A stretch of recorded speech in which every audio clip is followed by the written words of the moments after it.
Hello everyone, welcome to another podcast. It's Ben Lister here. How are you doing today? Right, and welcome to episode 22 of the Bale and Friends podcast and episode 111 of the year. Right, let's crack on. As you know, each week I have a guest to talk about their hobbies, their career or their job. So let's crack on with this week's guest, shall we? It's broadcaster from all different radio stations and DJ, and he's a DJ, and it's the one, the only Mike Peters. Hi Mike, welcome along. Hello Ben, how are you? I'm fine, thank you. Just uploading audio for my listeners and viewers of all my podcast intros, outros. Excellent. I'm making audio and video versions. Oh, okay. For YouTube and for my website. So yeah, I'm just busy. Super duper. Yep. That's good. 5 questions about your broadcast career, if that's okay. Fire away. That's good. You ready to rumble in the jungle? Certainly am. Let's go for it. Let's hit the button. Let's live on the edge. Question 1. Where did you start your broadcast career? I started my broadcast career, I suppose a lot of people did, on hospital radio in Worcester. So I grew up in Liverpool, which is where I got the bug for radio.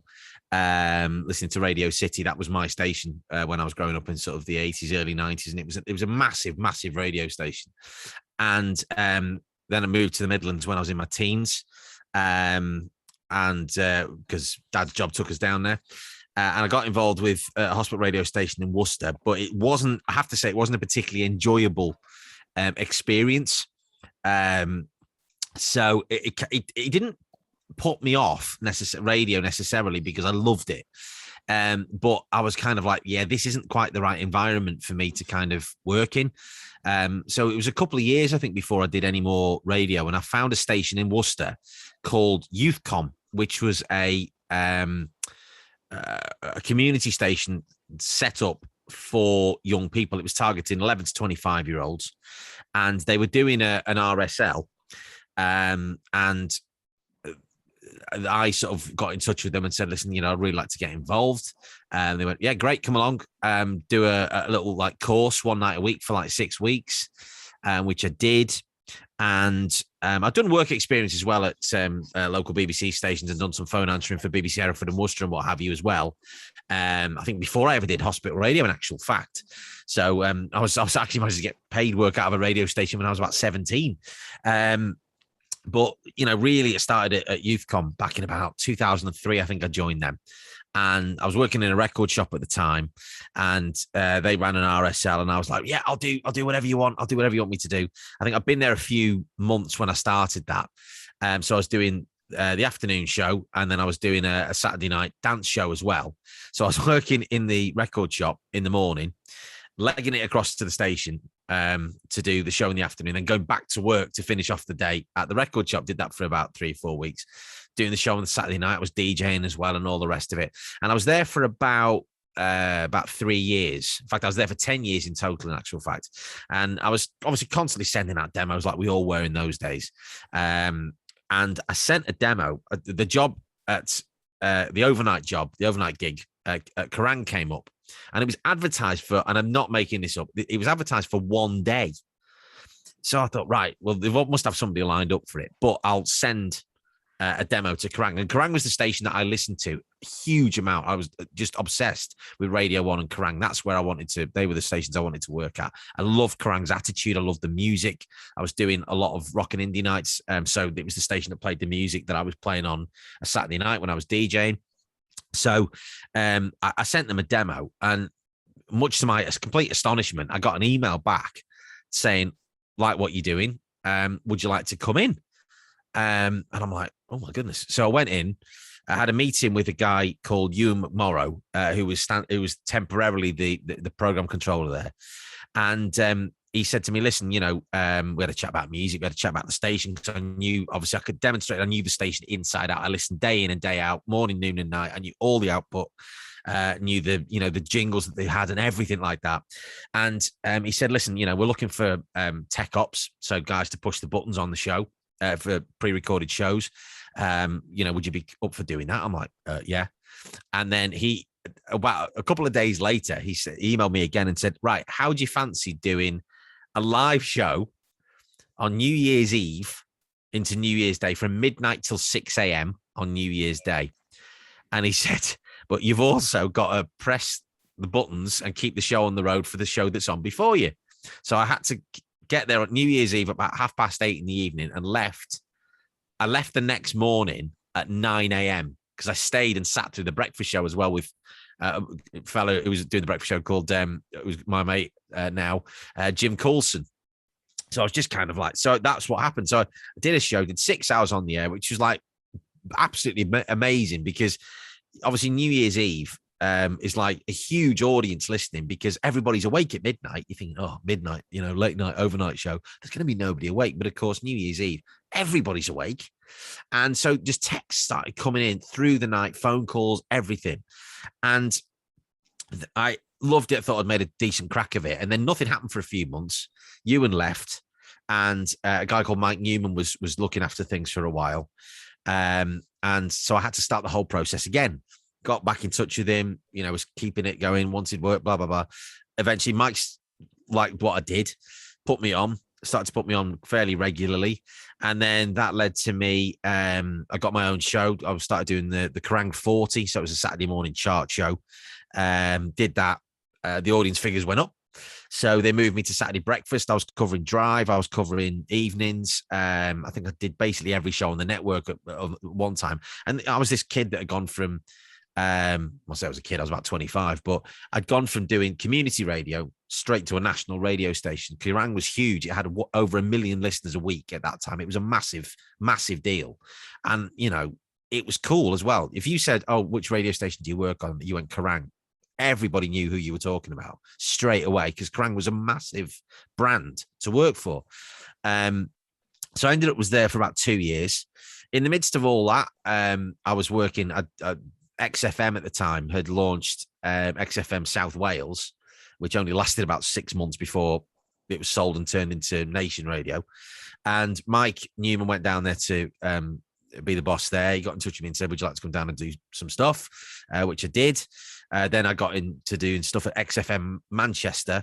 So this was in the very short-lived time where XFM Manchester had the football rights, the commentary rights for Manchester United. So, and I'm a massive football fan, massive sports fan generally. And I was doing stuff there.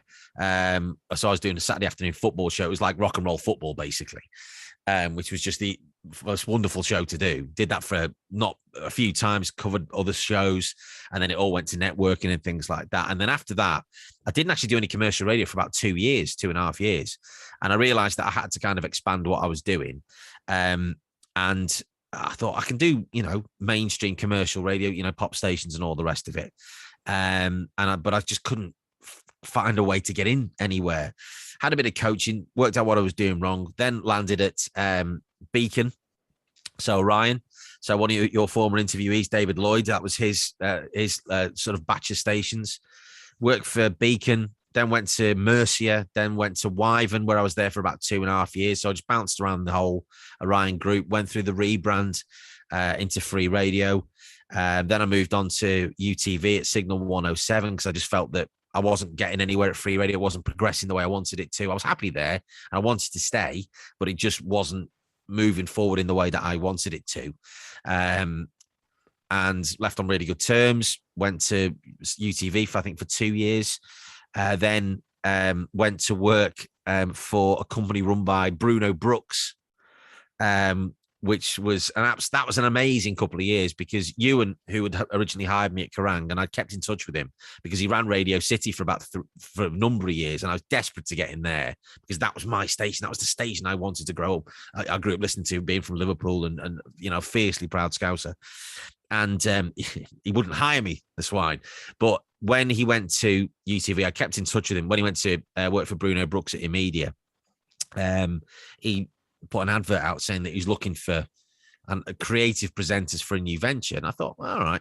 So I was at the time, I'd started when I was at Kerrang to teach radio. I'd got my teaching qualifications and I was working in a college I'd been there for about 6 or 7 years, wanted to move to university, couldn't get a job at a university because I didn't have a degree. I now have a degree and I got a master's in music radio. I went off to do that. In the midst of that, I was working full time at a prison, teaching radio and still freelancing at the weekends, DJing, of course, and all the rest of it. And but I wasn't happy where I was at the prison. It was not. It was just a really tough, really draining experience. Very rewarding, don't get me wrong, but it was just. I was like, I was really struggling. I'm somebody that's always loved work and enjoyed going to work and enjoyed what I've done. I'm very lucky that I get to do what I love for a living, and I've never forgotten that. That how people that maybe don't go to work and don't enjoy what they do, how fortunate I am to have got myself in that position. But I was just like, I was exhausted all the time. I was doing a long commute. It was really, the mental concentration as well as the physical demands were enormous. And Ewan got in touch with me, came to see me and said, we're setting up this radio station for the employees of BT Openreach, because that's what Immediate did. They did corporate stations. So they had the likes of Superdrug and HSBC and O2 and things like that. Big, blue chip clients. And they said, we're setting up a station for Openreach. Are you interested? So I was like, yes. It took a few months to kind of get all the pieces in place, but went down to work for them, worked there for 2 years. And it was fantastic fun. Because we were given so much freedom to kind of do what we wanted to do. The music policy was very broad. We were able to do a lot of sport stuff and a lot of just kind of satire and comedy. And we were able to talk to the audience, even though the audience, were right across the UK. It wasn't local radio. I like to call it locale radio. So what I mean by that is that while they don't share the same geography, they all had one thing in common, that they all worked for Openreach. So we were talking to the guys in the offices and they all kind of had the same workday experience. So we were able to talk to them and it was absolutely fantastic. I loved it. And that lasted about just under 2 years. And then I was moving back up to the Northwest and I went to work for a station called Zest, which was great. Did that for about 6 months, did drive for them. And then got myself in the door back in the door at Bauer. It was my third stint at Bauer because I'd done a few months at City Talk in Liverpool a few months earlier, as a result of a podcast I was doing for Everton, which is my football team. And a friend of mine who I went to school with, who's now works for The Athletic, but at the time was the Liverpool Echo Everton correspondent, called Greg O'Keefe, had been asked by some of the guys at City Talk and said, we've got this podcast for Liverpool that we do called the Anfield Wrap. So can we, or the Anfield Wrap was a podcast and they decided to put it on the air as well. And they said, we need one for Everton. Do you know anybody that could do it? And he recommended me, and we had phone conversations and went and did that for a bit, but went back to Bauer to BC2 in the summer of 2017. And so started doing stuff there and worked for a guy called James Grove, who was the best boss I've ever had. Ewan's a pretty close second, but James was just brilliant because he called a spade a spade. He told you if he didn't like something. He's Australian, James. He now works at Virgin, and if he didn't like something, he told you. If he loved something that you did, he would support you to the hilt. And he was absolutely fantastic. He was the perfect guy for me to work for because, I needed that kind of, listen, I think that's great. That's terrible. Don't do that again. And he always did it with a smile on his face. He was nothing but supportive to me. And I kind of, because I was coming into work with guys that I really respected. I loved the format, working with the likes of Darren Proctor, DP, playing the big tunes, Sean Goldsmith and Rick Horton and Rossi and Steve Jordan and people like this, and Andy Crane as well. That was very surreal walking into the studio and seeing a guy that I used to watch in the broom cupboard when I was wearing short trousers to school and on top of the pops. I'm like, and like Andy and Crane and I got on really, really well, actually. We had a very sort of similar outlook on the world. And so we was doing weekend stuff there. It was going really well. And because my style was quite different to the rest of the guys on the network, I kind of occupied a slightly different space, and it gave me a bit of leeway to do what I might do my thing. And the listeners were fantastic. They came with me and they got what I did and they invested in it and they thoroughly enjoyed it and they responded. And then I ended up doing evenings for about 6 months in the run up to the change to greatest hits. And then greatest hits was a bit of a weird one because I'd been obviously there and I was doing stuff on Radio City 2 as well. So getting to broadcast from the tower in Liverpool to my home city was just the biggest honor that you could bestow on a kid who loves radio from Liverpool, working with Rick, who I'd listened to when I was about 10 or 11, and Brian Moore, who used to listen to under the covers doing the City Late Show back in the early 90s, and Rossi, dear boy, who was, I mean, they were fantastic. We had such a brilliant little team there, me and Rick and Rossi and Simo as well. And it was wonderful. And we would, the city, the people in the city loved the station. It was going amazingly well. The figures were through the roof. It had no promotion really at all. Didn't have any marketing. It just got there through the strength of the format. And I loved BC2. It was the most enjoyable time I'd had in my career since Kerrang, in my commercial radio career at the very least, since my days at Kerrang. It was fantastic. And then Greatest Hits came along and we were like, oh, great, this is all good. It's going to be national. And, that was all fantastic. And then I wasn't quite sure where I fitted into what Greatest Hits was trying to do, because management changed, as these things tend to be, and they brought in some big names, which was fair enough. You need big names. You go into a national station. Mark Goodyear, so I would be on after Mark Goodyear covering for Andy Crane. I'm like, Mark Goodyear's just promoted me. He's just said my name. This is the guy who used to listen to doing the top 40 and doing Drive on Radio 1 and all this. I'm like, this is amazing, And then I'd be on before Pat Sharp on a Saturday, and it was great for the first sort of 6 or 7 months. I ended up, I took a little bit of time off before I kind of came back to Greatest Hits, so I went off to go and watch some cricket abroad and take a bit of time off. Came back, then ended up on Weekend Breakfast for about 7 or 8 months, and then that was, I left then. Which I was ready to do. I wasn't terribly happy.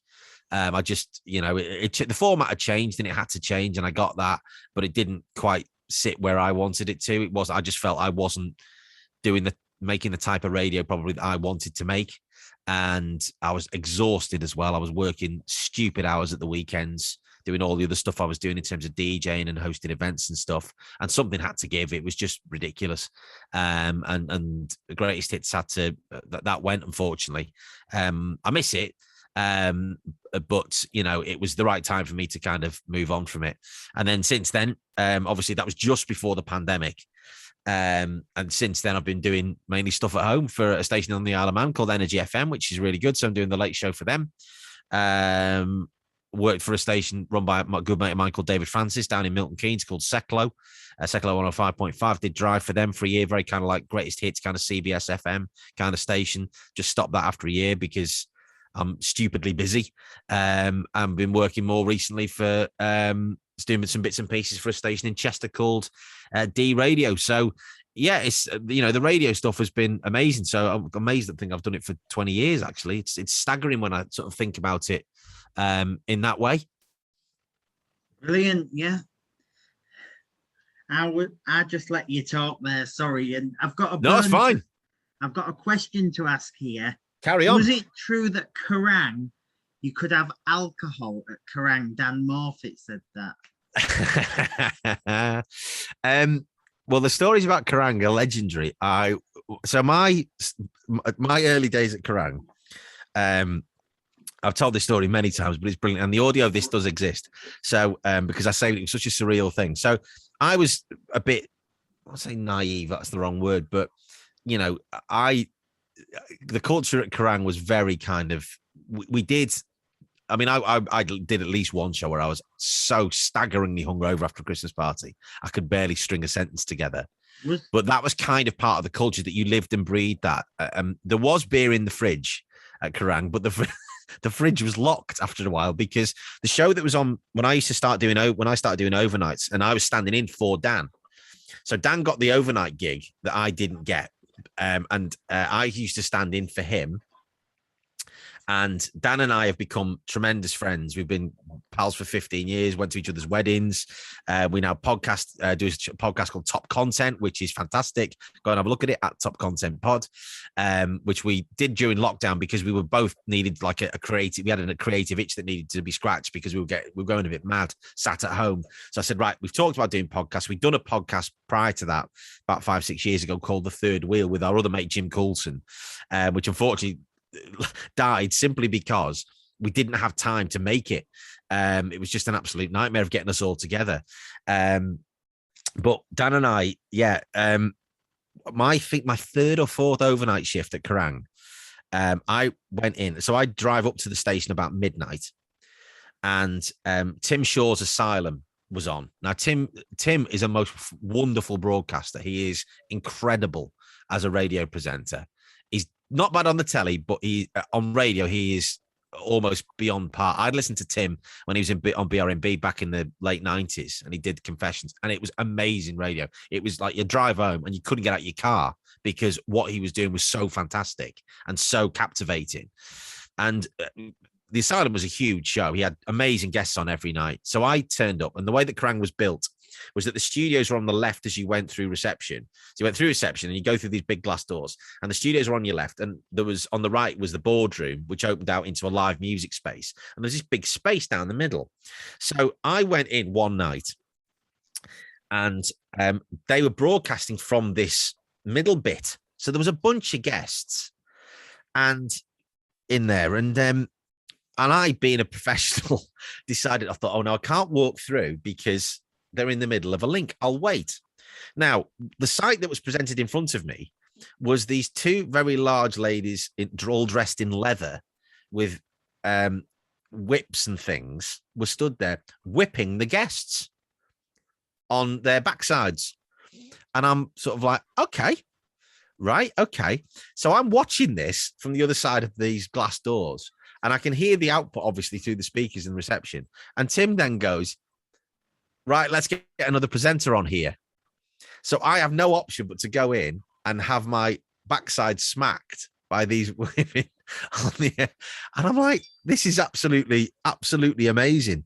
And I was like, I was smacked and smacked and smacked for about a couple of minutes. I ended up with bruises actually on my bum as a result of this. But because I did that and I took it, I was then invited back out into and Tim respected me after that because he wasn't somebody that kind of, he was difficult to warn to people. He was a lovely guy. You could chat to him. He was totally different off air to how he was on air, but I got his respect for doing that.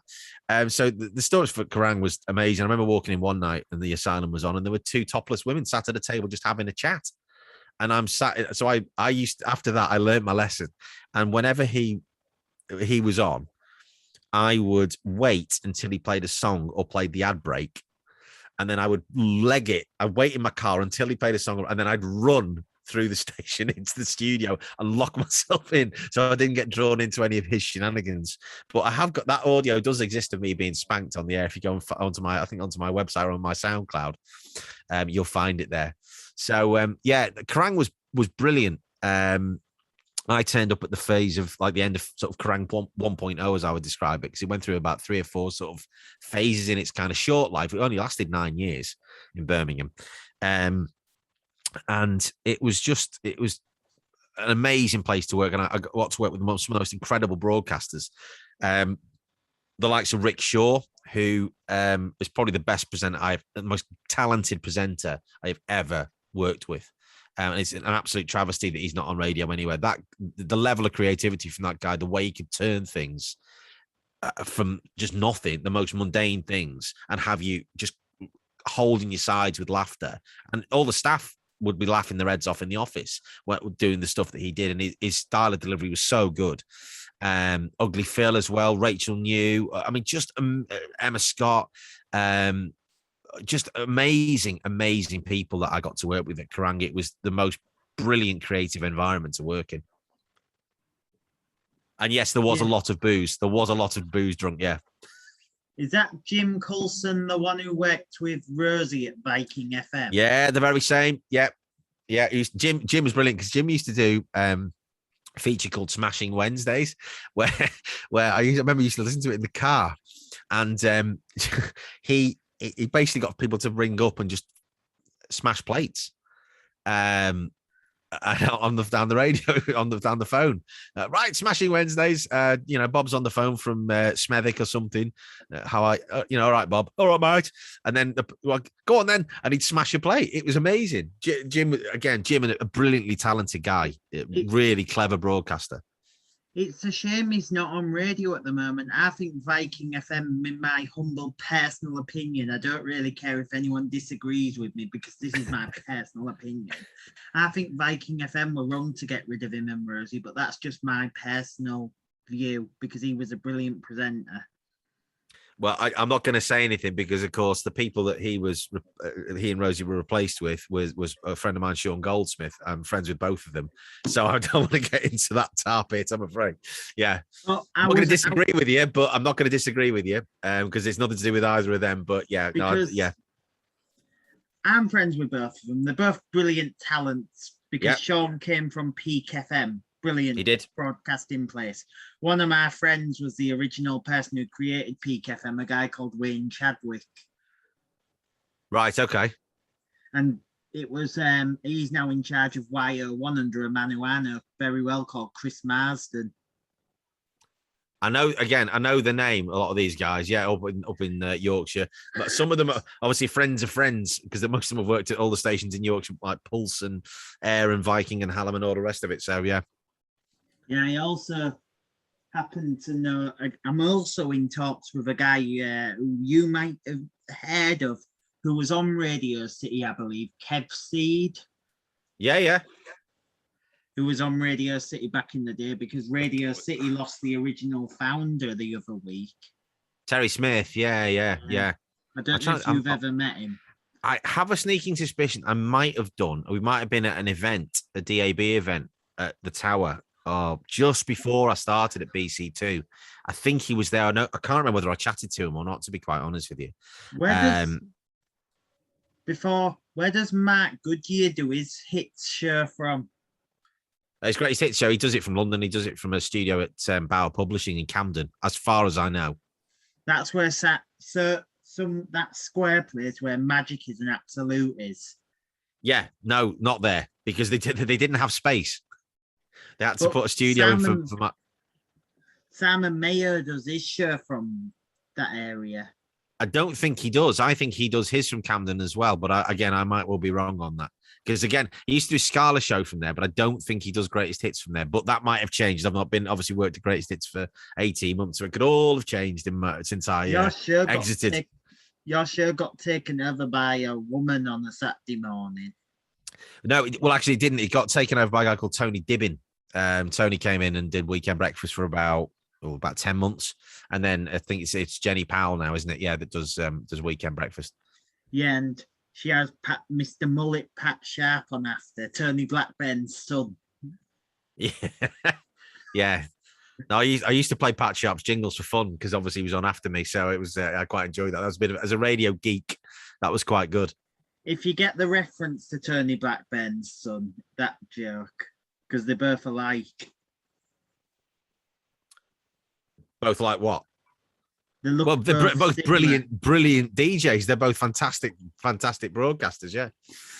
We'll move on to question 2 now. We're Carry on. Question 2 because you gave a long answer there. I did. Yeah. Who were your inspirations in broadcasting when you were starting out? Well, I can definitely give a shorter answer to this one. So my first radio hero was a guy called Norman Thomas, who did the breakfast show on Radio City in the 80s. And he was wonderfully warm and cheeky. He was everything that you wanted a local radio presenter to be.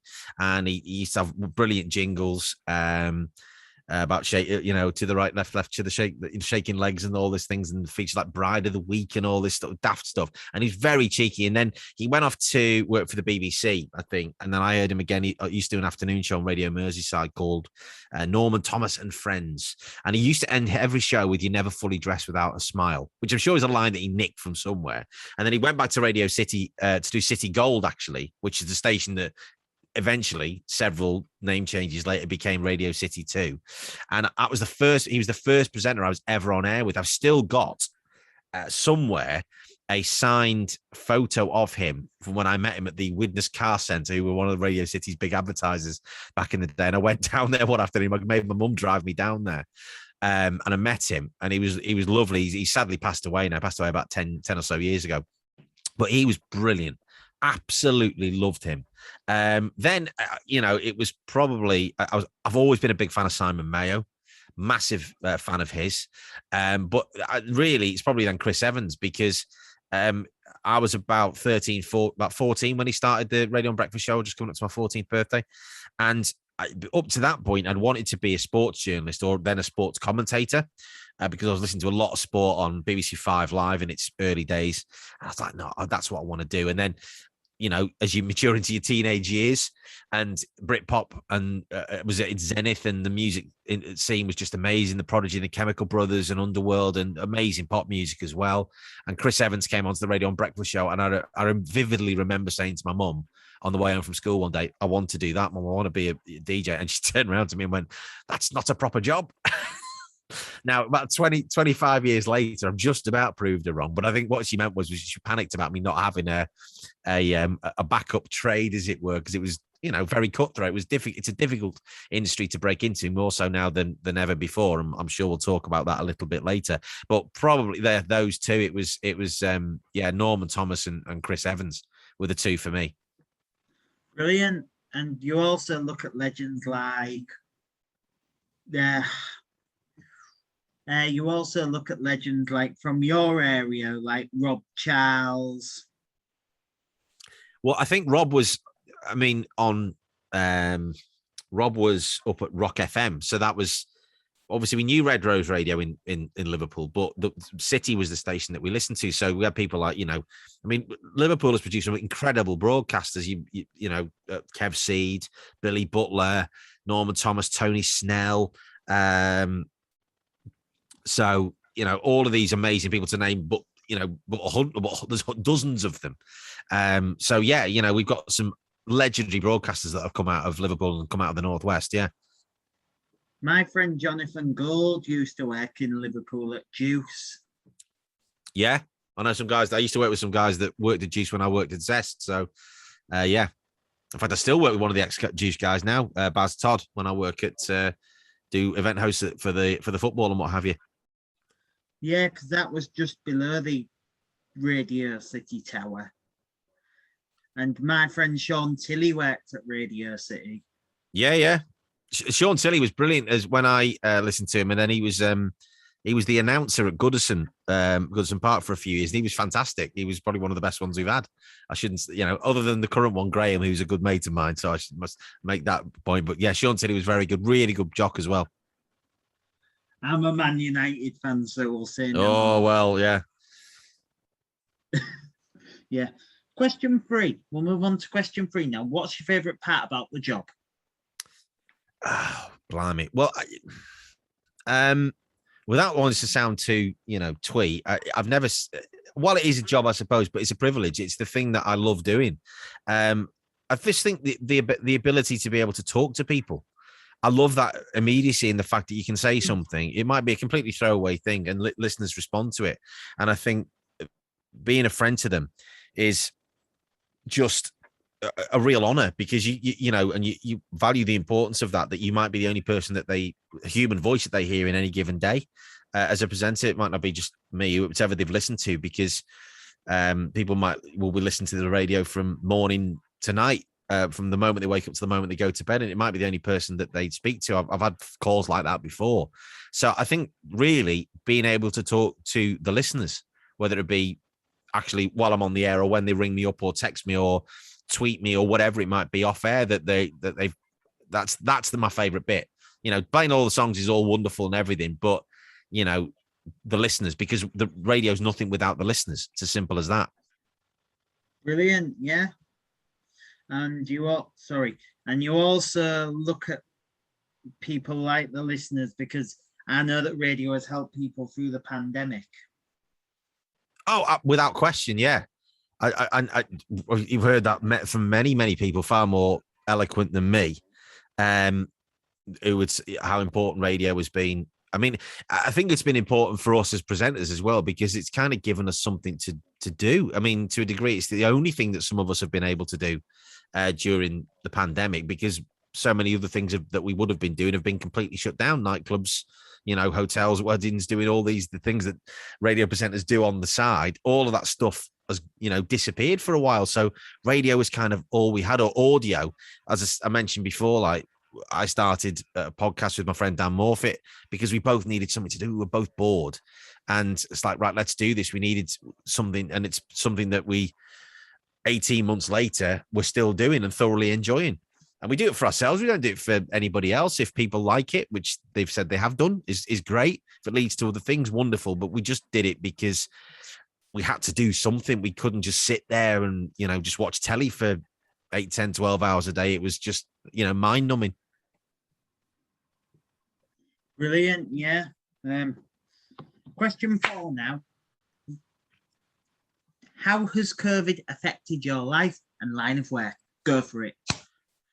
Well, massively. I think it's affected everybody massively, isn't it? To be fair, I mean, I lost 90% of my work overnight. It just disappeared like that because, obviously, I just left Greatest Hits just before the pandemic, and a lot of my other work was hosting events, was DJing.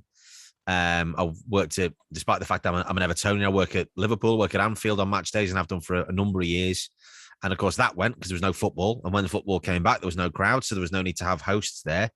And it was like, oh, what do I do? So you have to kind of reevaluate what you're doing. It gives you time to think about, right, what do I do now? So I was still doing bits and bobs of radio through the pandemic. In fact, we launched a new station actually with my old boss Ewan for oil rig workers, which lasted about 6 weeks, and the start of it, which was a godsend in terms of money, because that's your biggest fear. It's like, how do I pay the bills? It's not just I've lost my work. It's like, right, I've lost my income. That's the problem. So I had to look at what I was doing. So my partner, she is a videographer, does weddings and all the rest of it. So when sort of things started to change and we started to get back to limited numbers at weddings, we started doing live streaming. She's very good with filming, but I'm more technical. So we combined our skills, did that. I ended up doing some writing for a pop culture website called The Culture Crossing. So I was writing about all the Marvel TV series. To try and get into that. I learned how to edit video, obviously. So I had all this software on my laptop that I'd not used for years, never learned to use it. And it gave me the time to use it. And then sort of as we've come out of the pandemic, I got a new job earlier in this year, a dream job really, that I'm now the announcer at Lancashire County Cricket Club at Emirates Old Trafford, which as a Lancashire fan and a cricket nut is an utter joy. It's a privilege to be able to do that, to be paid to watch cricket. It's been fantastic. I've loved every single second of that, doing that this summer. That's been absolutely amazing. So it makes you reevaluate what you're doing. And obviously, since things have started to, happen again, it's been nice that the DJing's come back and the hosting's come back. And it's now like, oh, it's nice. I'm busy again. And it's like, how did we do all this beforehand? So I think it's just made everybody kind of think very carefully. And also as a presenter you're thinking, well, actually, you'd normally talk on the air about what you've been doing. I went to the pub last night, or went to the cinema, or whatever you might have done, took the dog for a walk, whatever it might be. And it's like, we couldn't do all that. So it makes you as a presenter work incredibly hard to kind of think, right, actually, I just don't want to talk about COVID all the time because we'd had enough of that. We've got to try and cheer people up. That's what we're there for. So to try and find other things to chat about, and to talk about that weren't COVID related, just to give us a bit of escapism from all of it. So I think it's made us, certainly from my point of view, made me work harder on and think about how I find content, what I talk about and things like that, and how I go about it. Brilliant. Yeah. And we'll move on to question 5. For £5,000. I'm not Chris Tarrant. Don't worry. No. Well, you haven't got £5,000 to give me, sadly, but there you go. But carry on. I'll hopefully get Chris Tarrant on one of these podcasts, and I'm going to get 10 questions, £100 each for £1,000. So it's going to be called Who Wants to Be £1,000? Who wants to win £1,000? Go on then, let's have the question. Right, your question for £5,000. What advice would you give to young aspiring broadcasters who are starting out? Be very, very careful. I would say is that don't rely on radio for an entire career, because I think it's changed beyond all recognition, even in the comparatively short time that I've been doing it. I mean, when I started back in the late 90s, early 2000s, and I was trying to make my way, networking had started to become a major thing even then. It's become even more now, and obviously with all the consolidation that we did, obviously still have all the radio stations had their own names, local stations, and all of those names obviously have gone as we've moved to networks and all the rest of it. So I just think it's incredibly difficult to get a job on radio these days. What I would say is that best thing to do, we're all broadcasters now in some form or another, because we've all got microphones, we've all got camera phones, all these things. Start broadcasting. You know, people watch stuff on YouTube because they want content. You know, people listen to podcasts because they want content. So people still want the same thing that radio delivers to them. But people do it in different ways. And if you can build yourself a profile that way, then brilliant. But you know, to quote Liam Neeson, you know, you've got a particular set of skills. If you want to be on radio, your skills will stretch to doing other things. You know, I've obviously radio's only one part, as much as it's the thing that I love above all of the other stuff. You know, it's the thing I've done for the longest. You've got to think, right, what else can I do? What else can I do with this ability to speak into a microphone, or to be able to, or to know music, or to play music? I can DJ, I can host events, I can write things, I write content, you know, I can do whatever needs to be done. And don't be too proud, you know, if you've got to get another job to pay the bills in the meantime when you go for your career, do it. I mean, last Christmas, I freely admit this, I was working for Royal Mail for a couple of weeks because it got me out of the house and it earned me a few extra quid. So, you know, just be really careful. Don't rely on radio as a career. It's a wonderful job to have. It's a wonderful thing to be able to do, and a privilege to be able to talk to people. But it's not the only way to do it now. You know, I've got three kids who all talk, that their way of interacting with people is through Twitch streams or on YouTube, you know, gamers and all this type of stuff.